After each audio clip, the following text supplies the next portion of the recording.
जय हिंद साथियों, स्वागत है एक बार फिर से आप सभी का शिक्षा संकल्प के इस ऑनलाइन यूट्यूब प्लेटफॉर्म पर। कैसे हैं आप सभी दोस्त? आशा करते हैं कि आप लोग बहुत ही अच्छे होंगे, स्वस्थ होंगे।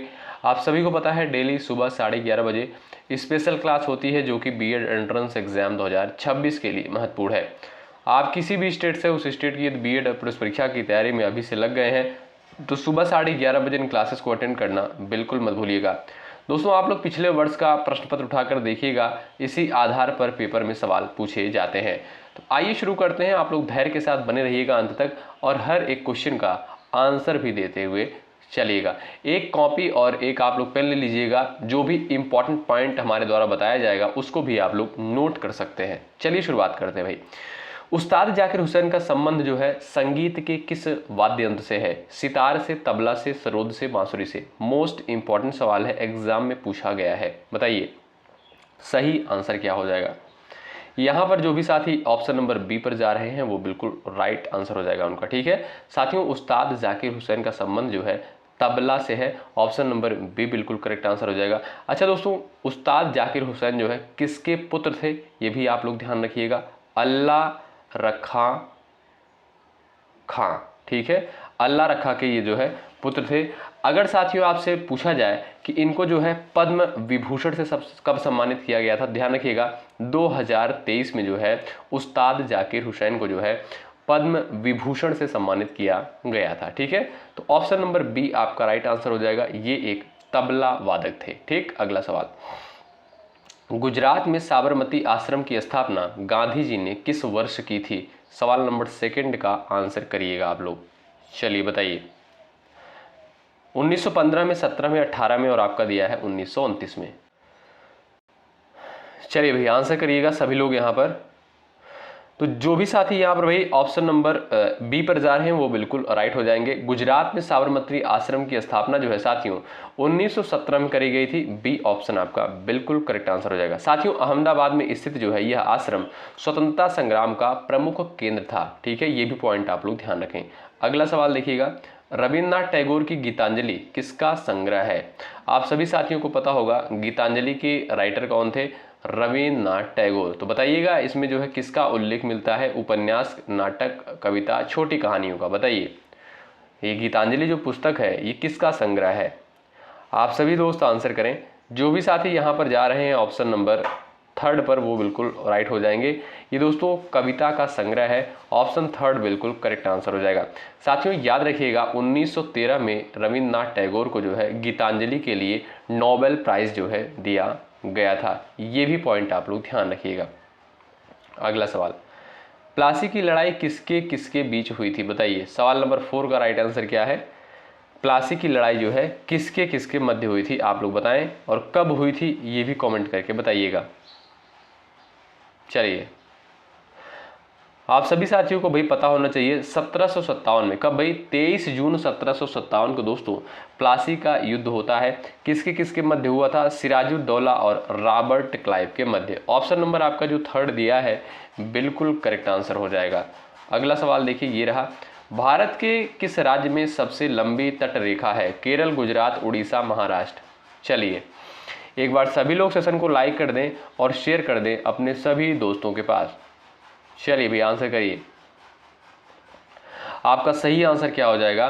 भारत के किस राज्य में सबसे लंबी तट रेखा है? तो वो है दोस्तों आपका गुजरात राज्य।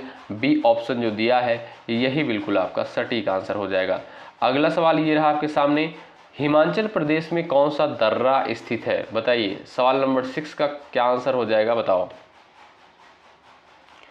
आप सभी साथियों का राइट आंसर क्या हो जाएगा? बताओ भाई हिमाचल प्रदेश में जो है कौन सा दर्रा स्थित है? चलिए यहां पर भाई जो भी साथी ऑप्शन नंबर ए पर गए हैं वो बिल्कुल राइट हो जाएंगे। साथियों ध्यान रखिएगा हिमाचल प्रदेश में जो है शिपिकीला दर्रा स्थित है। ए ऑप्शन बिल्कुल करेक्ट आंसर है। अगला सवाल। भारत में सबसे पुरानी नदी घाटी परियोजना है? टिहरी, दामोदर, चंबल, कोसी? बताइए सवाल नंबर 7 का राइट आंसर क्या है? आप लोग आंसर करिएगा। चलिए आप सभी साथियों का राइट आंसर क्या हो जाएगा आप लोग बताइएगा। चलिए भाई ऑप्शन नंबर दोस्तों आपका बी बिल्कुल राइट आंसर हो जाएगा। भारत में सबसे पुरानी नदी घाटी परियोजना का नाम क्या है भाई? दामोदर नदी घाटी परियोजना। ठीक है साथियों, इसे भारत का जो है रूर कहा जाता है। क्या? भारत का रूर कहा जाता है इसको। ठीक है, ये भी पॉइंट आप लोग ध्यान रखें। अगला सवाल देखिएगा, टिटनेस का कारण क्या है? बताइए, टिटनेस का जो है कारण क्या है? आंसर कर दीजिए। सही आंसर क्या हो जाएगा भाई, आप लोग बताओ। यहां पर दोस्तों आपका राइट आंसर क्या हो जाएगा भाई? क्लास्ट्रीडियम। यहां पर जो आपका ए ऑप्शन दिया है बिल्कुल करेक्ट आंसर हो जाएगा। ये एक प्रकार का जो है दोस्तों बैक्टीरिया होता है, इसी के कारण जो है टिटनेस होता है। ठीक है, अगला सवाल, ऑपरेशन फ्लड निम्नलिखित में से किससे संबंधित है? सवाल नंबर 9 का आंसर करें। ऑपरेशन फ्लड जो है निम्नलिखित में से किससे संबंधित है? चलिए, भारत का कृषि उद्योग से, भारत का मुर्गी पालन उद्योग से, भारत का दूध उद्योग से, भारत का खनन उद्योग से। ऑप्शन थर्ड आपका बिल्कुल करेक्ट आंसर हो जाएगा। भारत के दुग्ध उद्योग से संबंधित है operation flood. Option number third बिल्कुल यहाँ पर राइट आंसर हो जाएगा, ध्यान रखें आप लोग। अगला सवाल देखिएगा, संसद की लोक लेखा समिति का अध्यक्ष नियुक्त किया जाता है किसके द्वारा? बताइए, क्वेश्चन नंबर 10 का आंसर करिए। संसद की लोक लेखा समिति का अध्यक्ष जो है किसके द्वारा नियुक्त किया जाता है? बताइएगा, आपका सही आंसर क्या हो जाएगा? आप सभी साथियों को पता होना चाहिए, लोकसभा अध्यक्ष के द्वारा जो है लोक लेखा समिति का अध्यक्ष नियुक्त किया जाता है। ये ऑप्शन आपका राइट है। वर्तमान में भारतीय अंतरिक्ष अनुसंधान संगठन के अध्यक्ष कौन है? बताइए, इस क्वेश्चन का राइट आंसर क्या है आप लोग बता सकते हो। वर्तमान में भारतीय अंतरिक्ष अनुसंधान संगठन के जो है अध्यक्ष कौन है? याद रखें साथियों, doctor V Narayanan. Option number A बिल्कुल राइट आंसर हो जाएगा, ध्यान रखें आप लोग। अगला सवाल ये रहा आपके सामने, भारत का उपराष्ट्रपति बनने के लिए न्यूनतम आयु कितनी होनी चाहिए? चलिए भाई, सभी लोग आंसर करिएगा।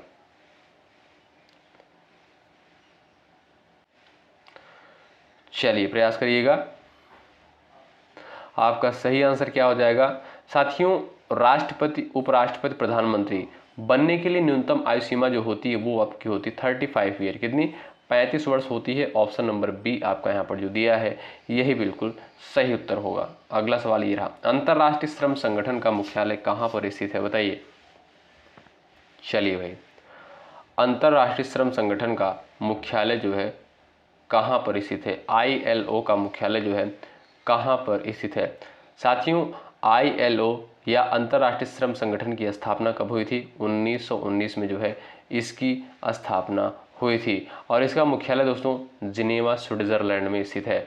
ऑप्शन आपका डी बिल्कुल करेक्ट आंसर हो जाएगा। साथियों, इसका उद्देश्य है श्रमिकों के अधिकारों की रक्षा करना। ठीक, अगला सवाल, दिल्ली के किस सुल्तान के विषय में कहा गया है कि उसने रक्त और लौह की नीति अपनाई थी? बताइए, आंसर करिएगा। दिल्ली के किस सुल्तान के विषय में कहा गया है कि उसने रक्त और लौह की नीति अपनाई थी? आपका सही आंसर इस सवाल के लिए होना चाहिए भाई बलबन। ऑप्शन नंबर सेकंड जो दिया है बिल्कुल आपका राइट आंसर है। सवाल नंबर 15, लिंगराज मंदिर जो है कहाँ पर स्थित है? बताइए, लिंगराज मंदिर जो है कहाँ पर स्थित है और यह किसका मंदिर है ये भी आप लोग बताइएगा। चलिए, आप सभी साथियों का राइट आंसर क्या होना चाहिए बताओ। लिंगराज मंदिर दोस्तों ये आपका कहाँ पर है? ये आपका भुवनेश्वर में है। आप सभी जानते हैं उड़ीसा की राजधानी क्या है? भुवनेश्वर है। साथियों, यह जो है भगवान शिव का प्रसिद्ध मंदिर है। लिंगराज मंदिर जो है ये भगवान शिव का प्रसिद्ध मंदिर है। इसकी स्थापना दोस्तों 11वीं शताब्दी में हुई थी और यह जो है दोस्तों किस शैली में है? नागर शैली में है। किस शैली में है? नागर शैली में है, याद रखिएगा। अगला सवाल, रक्त समूह ओ कहलाता है, सर्वदाता सर्वग्रहण दोनों इनमें से कोई नहीं। बताओ, आपका सही आंसर इस सवाल के लिए क्या हो जाएगा? आप लोग बता सकते हो। चलिए भाई, इसका आंसर क्या है? रक्त समूह ओ को यानी ब्लड ग्रुप ओ को जो है क्या बोलते हैं? सर्वदाता बोलते हैं, सर्वग्रहण बोलते हैं, या दोनों बोलते हैं, या इनमें से कोई नहीं। तो आप लोग ध्यान रखें, इसे जो है सर्वदाता बोलते हैं। क्या? यूनिवर्सल डोनर जिसे इंग्लिश में बोलते हैं। क्या भाई? सर्वदाता बोलते हैं। ध्यान रखिएगा इस पॉइंट को आप लोग, ठीक है। अच्छा दोस्तों, अगर आपसे पूछा जाए सर्वग्राही किसको बोलते हैं, तो AB पॉजिटिव जो होता है, AB पॉजिटिव जो होता है इसे सर्वग्राही बोलते हैं, ठीक है। ये भी पॉइंट याद रखें। एक पॉइंट और आप लोग ध्यान रखिएगा इसके संबंध में कि रक्त समूह की खोज जो है कब करी गई थी और किसके द्वारा। ध्यान रखिएगा 1901 में दोस्तों किसके द्वारा करी गई थी, लैंड स्टीनर के द्वारा, कार्ल लैंड स्टीनर के द्वारा जो है 1901 में ब्लड ग्रुप की खोज करी गई थी, ठीक है। अगला सवाल देखिए, ये रहा आपके सामने। निम्नलिखित में से कौन सा विकलांग व्यक्तियों का अंतर्राष्ट्रीय दिवस के रूप में मनाया जाता है, 1 दिसंबर, 3 दिसंबर, 25, 31, बताओ। चलिए भाई, इसका राइट आंसर क्या है बताइएगा। प्रत्येक वर्ष साथियों 3 दिसंबर को जो है ऑप्शन नंबर सेकंड बिल्कुल करेक्ट आंसर हो जाएगा, ठीक है भाई। यहाँ पर आपका ऑप्शन थर्ड बिल्कुल करेक्ट होगा। 3 दिसंबर को डेसिबल इकाई का प्रयोग किसके मापन में किया जाता है, सवाल नंबर 18 का करेक्ट आंसर बताइए। चलिए, डेसिबल इकाई यहाँ पर बताइएगा का प्रयोग किसके मापन में किया जाता है। आपका सही आंसर क्या हो जाएगा, प्रकाश का वेग, ऊष्मा की तीव्रता, ध्वनि की तीव्रता, रेडियोधर्मी आवृत्ति। ऑप्शन नंबर आपका जो थर्ड दिया है साथियों, ध्वनि की तीव्रता के लिए जो है डेसिबल इकाई का प्रयोग किया जाता है मापने के लिए। ऑप्शन थर्ड बिल्कुल करेक्ट आंसर है। अगला सवाल ये रहा आपके सामने। डायनमो ऊर्जा को परिवर्तित करता है, विद्युत ऊर्जा को यांत्रिक ऊर्जा में, चुंबकीय को विद्युत में, यांत्रिक को विद्युत में, इनमें से कोई नहीं। बताइए आपका सही आंसर सवाल नंबर 19 का क्या हो जाएगा, आप लोग आंसर कर सकते हो। चलिए, डायनमो ऊर्जा को परिवर्तित करता है, चलिए यांत्रिक ऊर्जा को विद्युत ऊर्जा में। साथियों ध्यान रखिएगा, डायनमो जो है यांत्रिक ऊर्जा को विद्युत ऊर्जा में कन्वर्ट करता है। ऑप्शन थर्ड आपका यहाँ पर बिल्कुल करेक्ट आंसर हो जाएगा। साथियों जनरेटर जो होता है इसी सिद्धांत पर कार्य करता है, ये भी पॉइंट आप लोग याद रखें। इसका आविष्कार दोस्तों माइकल फैराडे के द्वारा किया गया था। अगला सवाल, गुप्त काल के दौरान सोने के सिक्कों को निम्न में से किस नाम से पुकारा जाता था, बताइए। आंसर करें, गुप्त काल के दौरान सोने के सिक्कों को निम्नलिखित में से किस नाम से पुकारा जाता था। आपका सही आंसर क्या हो जाएगा इस सवाल के लिए। जो भी साथी कह रहे हैं भाई दिनार, वो भाई बिल्कुल राइट है, ऑप्शन नंबर ए करेक्ट हो जाएगा। एक बार सभी लोग सेशन को शेयर कर दें और लाइक की संख्या बढ़ा दें। आपके लिए अभी से मेहनत किया जा रहा है, आपका कर्तव्य बनता है सेशन को जरूर से जरूर लाइक करें। और देखिएगा साथियों, अभी से आप लोग यदि तैयारी में लग जाएंगे तो आने वाले समय में जो है एक बेहतरीन अंकों के साथ आप लोग बीएड कर पाएंगे, ठीक है। चलिए आगे बढ़ते हैं, सवाल नंबर नेक्स्ट देखिएगा। भारतीय चारागाह एवं चारा अनुसंधान संस्थान जो है कहाँ पर स्थित है, सवाल नंबर 21 का आंसर करें। भारतीय चारागाह एवं चारा अनुसंधान संस्थान दोस्तों ये आपका झांसी उत्तर प्रदेश में स्थित है। ऑप्शन थर्ड बिल्कुल करेक्ट आंसर हो जाएगा। इसकी स्थापना दोस्तों 1969 में करी गई थी, ये भी पॉइंट आप लोग ध्यान रखिएगा, ठीक है। अगला सवाल ये देखिए, भारत की सबसे बड़ी जनजाति कौन सी है, बताइए। भारत की जो है सबसे बड़ी जनजाति कौन सी है, आप लोग बताओ, इसका सही आंसर क्या हो जाएगा। तो दोस्तों आपका जो गौंड जनजाति है ये सबसे बड़ी जनजाति है। ऑप्शन नंबर ए बिल्कुल करेक्ट आंसर है, ध्यान रखिएगा। और ये मुख्यतः दोस्तों कहाँ पर पाई जाती है, मध्य प्रदेश, छत्तीसगढ़ और महाराष्ट्र में। कहाँ पर, मध्य प्रदेश, छत्तीसगढ़ और महाराष्ट्र में गौंड जनजाति पाई जाती है। और ये दोस्तों भारत की सबसे बड़ी अनुसूचित जनजाति है, ये पॉइंट आप लोग ध्यान रखिएगा। सबसे ज़्यादा अगर आपसे पूछा जाए सबसे बड़ी जनजाति कौन सी है तो वो गौंड जनजाति है। अगला सवाल, येन किस देश की मुद्रा का नाम है, बताओ। येन जो है किस देश की मुद्रा का नाम है। चलिए भाई आपका सही आंसर क्या हो जाएगा, आपका सही आंसर क्या होना चाहिए भाई, यहाँ पर बताओ। तो ये दोस्तों जापान। अच्छा आप लोग बताइएगा दोस्तों जापान की राजधानी क्या है, कमेंट बॉक्स में ज़रूर बताइएगा। और इसकी मुद्रा का नाम दोस्तों येन है। इसको कैसे प्रदर्शित किया जाता है, ध्यान रखिएगा। इसको जो है इस तरीके से प्रदर्शित किया जाता है येन मुद्रा को। जैसे आप जानते होंगे रुपया को कैसे किया जाता है, इस तरीके से रुपया को प्रदर्शित किया जाता है। और आप देखोगे येन को इस तरीके से प्रदर्शित किया जाता है, ठीक है। अगला सवाल, द्रोणाचार्य पुरस्कार किस क्षेत्र में प्रदान किया जाता है, 25 का आंसर करें सब लोग। चलिए, द्रोणाचार्य पुरस्कार किस क्षेत्र में प्रदान किया जाता है, 25 का राइट आंसर क्या है आप लोग बताइएगा। चलिए भाई सही आंसर क्या हो जाएगा, खेल प्रशिक्षण में। ऑप्शन नंबर यहाँ पर जो थर्ड दिया है बिल्कुल करेक्ट आंसर हो जाएगा। ठीक है, यह पुरस्कार दोस्तों श्रेष्ठ प्रशिक्षकों को दिया जाता है। इसकी स्थापना दोस्तों कब होती है, 1985 में जो है इसकी स्थापना होती है। ठीक है, याद रखें आप लोग। अगला सवाल देखिएगा, पानीपत का तृतीय युद्ध किन के बीच लड़ा गया था, बताइए। पानीपत का जो है तीसरा युद्ध किसके किसके मध्य लड़ा गया था और कब लड़ा गया था, ये भी आप बता सकते हो। चलिए भाई, यहाँ पर साथियों देखोगे पानीपत का जो तीसरा युद्ध हुआ था ये आपका 1761 में हुआ था। किसके मध्य हुआ था, याद रखें आप लोग, अहमद शाह अब्दाली और मराठों के मध्य जो है यह युद्ध हुआ था। और इसमें दोस्तों मराठों की हार हुई थी। ठीक है, और यहीं से जो है मराठों का जो है पतन शुरू हो गया था। ठीक है, तो ऑप्शन नंबर डी बिल्कुल करेक्ट आंसर हो जाएगा। अगला सवाल ये रहा, भारत का प्रधानमंत्री बनने के लिए न्यूनतम आयु सीमा जो है कितनी होनी चाहिए, बताइए। आप सभी साथी आंसर करिएगा।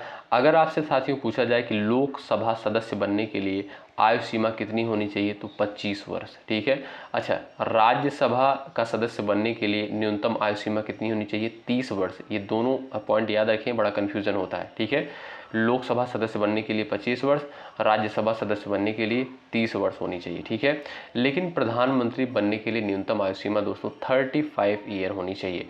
ऑप्शन नंबर आपका डी जो दिया है यही आपका राइट आंसर है। जब कोई राज्य राष्ट्रपति के शासन के अंतर्गत होता है तब उसे राज्य का बजट कौन पारित करता है, बताइए। जब कोई राज्य जो है राष्ट्रपति शासन के अधीन होता है, अंतर्गत होता है, तब उस राज्य का बजट जो है कौन पारित करता है, राष्ट्रपति, संघीय मंत्रिपरिषद, संसद, वित्त मंत्रालय, बताइए। तो सही आंसर हो जाएगा दोस्तों संसद। ऑप्शन नंबर यहाँ पर थर्ड राइट हो जाएगा। अच्छा दोस्तों, राष्ट्रपति शासन जो है किस आर्टिकल के अंतर्गत है, आर्टिकल 356 के अंतर्गत। ठीक है, नागार्जुन सागर परियोजना किस नदी पर बनी है, बताइए। नागार्जुन सागर परियोजना जो है किस नदी पर बनी है, सवाल नंबर 29 का आप लोग आंसर कर दीजिएगा। गंडक, कोसी, कृष्णा, महानदी। आप सभी साथियों का यहाँ पर करेक्ट आंसर क्या हो जाएगा, बताइए। नागा अर्जुन सागर परियोजना किस नदी पर बनी है, तो वो है दोस्तों आपकी कृष्णा नदी। क्यों भाई, ऑप्शन नंबर थर्ड बिल्कुल करेक्ट आंसर हो जाएगा, ध्यान रखें। अगला सवाल ये रहा आपके सामने, देखिएगा। श्वेतांबर और दिगंबर किस धर्म के हैं, बताइए। श्वेतांबर और दिगंबर जो है किस धर्म के हैं। आप सभी दोस्तों को पता होगा जैन धर्म को जो है दो भागों में डिवाइड किया गया था, बांटा गया था। एक आपका है श्वेतांबर और एक आपका है दोस्तों दिगंबर। श्वेतांबर में क्या होता है, इसमें जो है जो जैन भिक्षु होते हैं ये क्या करते हैं, श्वेत वस्त्र धारण करते हैं। और दिगंबर क्या होते हैं, ये जो है नग्न अवस्था, इनका जो है नग्न अवस्था में रहते हैं, यानी कोई भी वस्त्र धारण नहीं करते हैं। ठीक है, अगर साथियों आपसे पूछा जाए कि जैन धर्म के प्रथम तीर्थंकर का नाम बताइए, आप कहोगे सर ऋषभ देव जो है जैन धर्म के प्रथम तीर्थंकर का नाम था। अच्छा, अगर आपसे पूछे कि ओवरऑल कितने तीर्थंकर हुए, तब आप कहोगे सर 24 तीर्थंकर हुए। और 24वें तीर्थंकर का नाम दोस्तों क्या था, महावीर स्वामी। ठीक है, महावीर स्वामी। ठीक है, तो यहाँ पर दोस्तों आपका बी ऑप्शन करेक्ट आंसर हो जाएगा। श्वेतांबर और दिगंबर जैन धर्म से रिलेटेड है। अगला सवाल, वायुमंडल में ऑक्सीजन की मात्रा कितने प्रतिशत होती है, बताइए। चलिए, वायुमंडल में ऑक्सीजन की मात्रा कितने प्रतिशत होती है, सभी लोग बताओ भाई। आप देखोगे साथियों, अगर बात करें यहाँ पर जो है ऑक्सीजन, देखिएगा ऑक्सीजन की मात्रा जो होती है 21% होती है, नाइट्रोजन की मात्रा 78% होती है, कार्बन डाइऑक्साइड की मात्रा 0.03% होती है, अन्य गैसें 1%। ठीक है, तो ये पॉइंट आप लोग ध्यान रखें, महत्वपूर्ण है, आप लोग ध्यान रखिएगा इन सारे पॉइंट को। ठीक है भाई, चलिए आगे बढ़ें। आशा करता हूँ समझ गए होंगे। जय जवान जय किसान का नारा किसके द्वारा दिया गया, बताइए। देखिए भाई, आप लोग पूरे धैर्य के साथ बने रहिएगा। और दोस्तों आप लोग पिछले वर्ष का प्रश्न पत्र जरूर उठाकर देखिएगा, इसी आधार पर सवाल पूछे जाते हैं। और जो भी मैं फैक्ट आपको बता रहा हूँ ये सारे फैक्ट जो है आप लोग नोट भी करिएगा। अच्छा, देखिएगा प्लेलिस्ट जो है बनी हुई है। कुछ लोग परेशान होते हैं कि सर आज क्लास नहीं हुई, कल क्लास नहीं हुई, इस तरीके से बहुत सारे सवाल आते हैं। तो देखिए चैनल पर जो है प्लेलिस्ट बना दी गई है, बीएड प्रवेश परीक्षा 26 के नाम से। तो आप लोग चेक कर लीजिएगा, उसमें वीडियो डाल दी जाती हैं, शेयर कर दी जाती हैं, जो भी क्लासेस रिकॉर्डेड फॉर्म में आपको प्रोवाइड की जाती हैं, ठीक है। तो आप लोग कवर कर सकते हैं। और ज़्यादा प्रॉब्लम हो तो आप लोग टेलीग्राम चैनल से जुड़ सकते हैं। उससे भी ज़्यादा अगर कोई प्रॉब्लम इशू आता है तब आप लोग जो है 9415768259 पर व्हाट्सअप कर सकते हैं हमें, ठीक है। चलिए, जय जवान जय किसान का नारा जो है किसके द्वारा दिया गया? तो लाल बहादुर शास्त्री के द्वारा, ठीक है साथियों। लाल बहादुर शास्त्री के द्वारा जो है भारत पाकिस्तान युद्ध के समय 1965 में, ठीक है, भारत पाक युद्ध के समय जो है लाल बहादुर शास्त्री के द्वारा जय जवान जय किसान का जो है नारा दिया गया था। अगला सवाल, गैस एजेंसियों द्वारा सिलेंडरों में भर कर दी जाने वाली कुकिंग गैस का नाम बताइए। 33 का राइट आंसर क्या है बताइए। चलिए भाई, द्रव गैस ठोस एक घोल। आप सभी दोस्त जानते होंगे भाई ये एक एलपीजी गैस होती है। एलपीजी का दोस्तों फुल फॉर्म ही होता है क्या भाई? लिक्विड, आप कह सकते हो लिक्विफाइड पेट्रोलियम गैस, ठीक है। यानी ये लिक्विड फॉर्म में होती है, यानी द्रव अवस्था में होती है। तो ए ऑप्शन आपका यहाँ पर बिल्कुल करेक्ट आंसर हो जाएगा। इसमें दोस्तों ब्यूटेन और प्रोपेन होता है। क्या? ब्यूटेन और प्रोपेन होता है। ये भी पॉइंट आप लोग याद रखिए, कभी कभी सवाल जो है पूछ लिया जाता है। और साथियों आप देखते होंगे ये जो रसोई गैस होती है, यानी जिस पे खाना बनता है आपके किचन में, तो आप देखे होंगे जब उसमें से गैस लीक करती है तो एक अजीब तरीके से स्मेल आती है, बदबू आती है। तो ये किस कारण से होता है? क्योंकि दोस्तों इसमें जो है सिलेंडर में एथिल मरकैप्टन डाला जाता है। क्या भाई? एथिल मरकैप्टन डाला जाता है, मरकैप्टन, इसलिए जो है इसमें से बदबू आती है, ठीक है। तो ये भी पॉइंट आप लोग याद रखें क्योंकि ये सवाल बनता है, पेपर में बना हुआ है। तो आपका ए ऑप्शन करेक्ट है। अगला सवाल देखिए, विटामिन बी की कमी से कौन सी बीमारी होती है? सभी को पता होना चाहिए भाई। चलो आंसर कर दो। विटामिन बी की कमी से जो है कौन सी बीमारी होती है? तो वो है दोस्तों आपकी बेरी। ऑप्शन थर्ड बिल्कुल यहाँ पर करेक्ट आंसर हो जाएगा। अगर पूछा जाए रतौंधी जो है किस विटामिन की कमी से होती है, तो विटामिन ए की कमी से रतौंधी होती है। और स्कर्वी, ध्यान रखें, स्कर्वी विटामिन सी की कमी से होती है, ठीक है। अच्छा, आप लोग दोस्तों देखे होंगे कि ये लिखने में थोड़ी सी समस्या उत्पन्न हो रही है, तो ये समस्या बहुत ही जल्द समाप्त होने वाली है, ठीक है। जो बहुत ही जल्द जो है पेन टैब आ जाएगा, तब लिखने में थोड़ा सा आसानी होगी, ठीक है। तो आप लोग थोड़ा सा मैनेज करें। आप देखोगे साथियों यहाँ पर राइट आंसर हो जाएगा बेरी। अगर आपसे साथियों पूछा जाए कि विटामिन B1 का रासायनिक नाम क्या होता है? थायमिन होता है। क्या? थायमिन होता है। ये प्रश्न पूछा गया है पेपर में, ठीक। चलिए आइए अगला सवाल देख लेते हैं। भारत में कितने वर्ष के अंतराल के बाद जनगणना की जाती है? 5, 10, 7, 8 बताइए। आप लोग आंसर करें, यहाँ पर राइट आंसर क्या हो जाएगा आप सभी साथी बताएं। चलिए, आप देखोगे साथियों प्रत्येक 10 वर्ष पे जो है जनगणना होती है, ठीक है। और दोस्तों अगर आपसे पूछा जाए कि पहली जनगणना कब हुई थी, तब आप कहोगे 1872 में जो है पहली जनगणना हुई थी। लेकिन एक सवाल और बनता है कि नियमित जनगणना कब शुरू हुई थी? तब आप कहोगे सर 1881 में जो है नियमित जनगणना की शुरुआत हुई थी, ठीक है।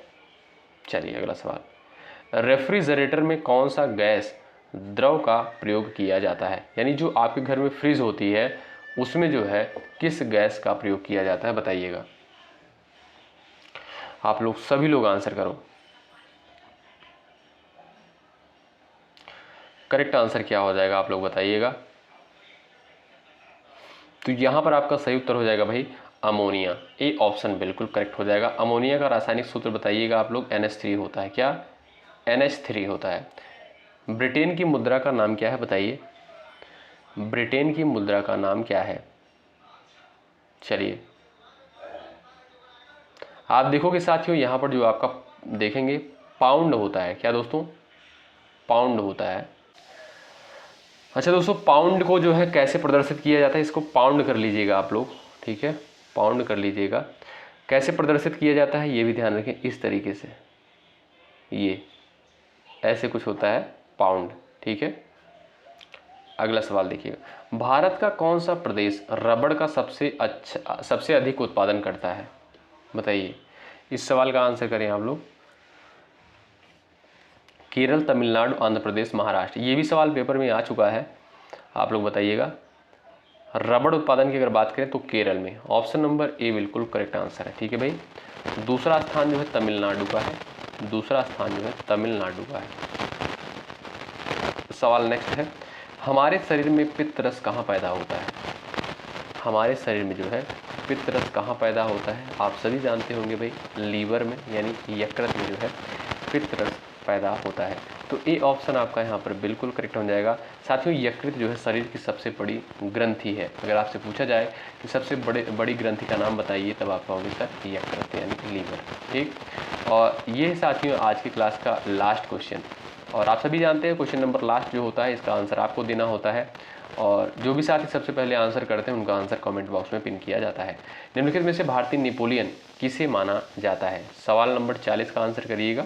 और ये सवाल जो है आपकी परीक्षा के लिए मोस्ट इंपॉर्टेंट है, और कई बार जो है ये सवाल एग्जाम में पूछा गया है। ठीक है, तो ये क्लास कैसी लगी कमेंट बॉक्स में आप लोग ज़रूर बताएं, और एक बार आप लोग सेशन को लाइक कर दीजिएगा, शेयर कर दीजिएगा अपने सभी साथियों के पास। ठीक है, तो चलिए साथियों, मिलते हैं आपसे नेक्स्ट क्लास में। तब तक के लिए बाय बाय, टेक केयर, जय हिंद, जय भारत।